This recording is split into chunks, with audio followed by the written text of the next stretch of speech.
I guess I just wanted to speak on or hear more on how to stay tuned in and tapped on. I guess one trick that I typically do is I don't take life too seriously, or I don't trust what I'm seeing to stay in alignment with my highest vibration, which would be love. Good, because what you're seeing is wiggling around usually anyway. So we wouldn't hang our star on that either. We wouldn't let manifestations be the reason that we feel the way we feel. We would let the way we feel be the reason that manifestations take shape. Thank you. Okay. I guess. And then there's this constant changing, shaping, surprising, and delighting. Yeah. And that's a good way of taking control of your creation. Yeah, the only way. Thank you. And I guess I have another question about dreams. I had a pretty sweet dream the other night where there was an older gentleman and a younger man, but in any event, it was really sweet in the sense that it seemed very inspirational, at least. Yeah. So what is the dream? What is a dream? We like to talk about your dream state because what you think about and how you feel, those are so closely connected. How you feel, what you're thinking about, and what manifests are always tightly connected. And in your dream state, it is the same.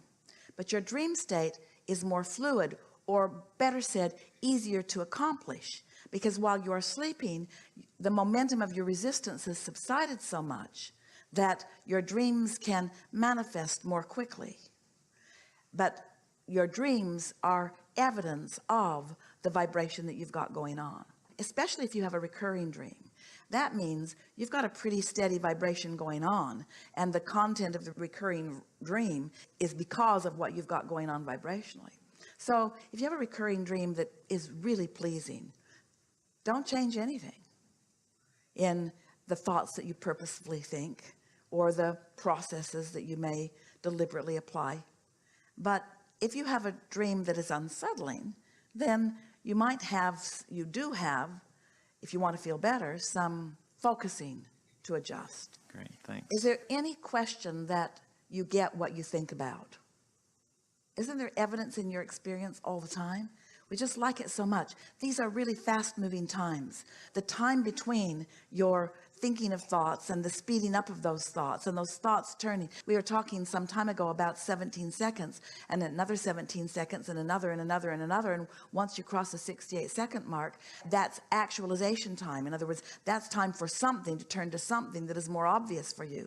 Now it's more like 16 seconds or 15 something seconds. The time of thoughts joining thoughts, joining thoughts, joining thoughts is really speeding, which means manifestations are quicker to come, which also means there's a little less control because what you're thinking about is manifesting faster and faster and faster and faster. We've been calling this the time of awakening. It would be better to call it the time of reawakening because you were awake when you got here and then you went to sleep for a while. Now you're waking back up again, waking to who you really are, waking to your own power, waking to the knowledge that the energy that creates worlds is flowing through your focus, you see. And so we just like it so much when those like you accept your power and utilize it in meaningful ways by flowing thoughts that feel satisfying to you and allowing yourself to join with your broader perspective. Because when you allow yourself to tap in, to tune in, to turn on to that perspective of your inner being, there's an exponential power that you then experience. We say it in terms such as one who's connected to that is more powerful than millions who are not.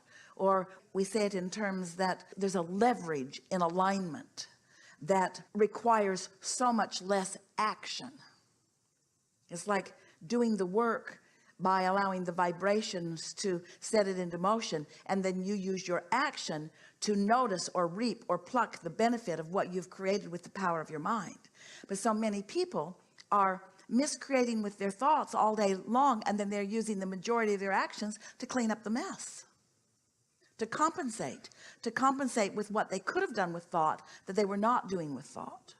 So the dream state really allows you to feel your power. Is there rest in being alignment with yourself, your highest self? Because it seems like life is to manifest more and more and more and more things, more stuff, but Well, when that you, could get tiring. it's only resistance that makes you tired. So when you tune into this receiving mode, which we also like to call the replenishing mode, it's like, imagine yourself in an airplane at 30 or 40 or 50,000 feet, and you're moving 3 or 4 or 500 or 600 miles an hour across the sky. And you look out the window and everything looks just fine. You're just flowing and floating and all is well. Put that same aircraft on the ground at that speed, not so much ease. And so when you are moving without resistance, you don't get tired. When you're moving with resistance, you do. So the key is, as soon as you notice that there's some resistance, it's all right to withdraw your focus and slow down a little bit. But that's usually when humans want to dig in and make it happen. Growth, growth, growth. Got to make this happen. That's why you get depleted. That's why you get tired. That's why it feels like struggle or strain, because you're pushing against your own self-imposed energy field. It's like throwing a whole bunch of resistance in your way and then getting determined to plow through it. And then you're tired and you say, this isn't very much fun. We say it'd have been a lot more fun if you hadn't thrown all that resistance out there to plow through. And many of you say, yeah, but if that resistance hadn't been out there, I wouldn't have had the inclination to plow through, because you've sort of programmed yourself with the help of a lot of others to believe that there is gain in pain and that there's accomplishment in hard work. And we're having a different conversation here. We're talking about the accomplishment of aligning with power. We're talking about getting in the flow of the stream. We used to offer analogy. We had great fun with it for a long time, about you take your boat down to the river's edge and you turn it upstream and you just paddle really hard. And you say, I can do this, I can do this, I can do this, I can do this, but you're not getting very far. You're just getting exhausted. And we say, just turn your paddle in the direction of the stream. Oh, that's just lazy, you say. There are no marks on the chart for that. I'm here to prove my strength. We say, oh, we thought you just wanted to ride. Yes. Something more? Is there anything outside of this universe? Anything beyond the universe, this universe, this? It's infinite. There is no end. If you can imagine it, it's out there. If you can imagine it, you're creating it. Of course, it's endless, but those are such awkward and uncomfortable answers. It's like trying to teach you about a vortex you can't see. Tune into that and you will have access to infinity. Tune into that, because your inner being, that source energy part of you, can see clearly all of that you cannot begin to define. But when you tune in to your inner being, you will be able to receive the definition that your inner being sees. And that tuning in is a tuning into love, Joy, love, joy, happy, yeah, all of that. and just knowing that despite what I see. Practicing it until it's chronic, practicing it until it's just second nature, until a compliment is what easily rolls off your tongue, and criticism just shocks you when you find yourself being critical. It's like, been so long since I felt like that. Where'd that come from? Yeah, like an analogy that we had earlier on, when if I were driving and someone were to cut me off, but I know who that person is. I know their love.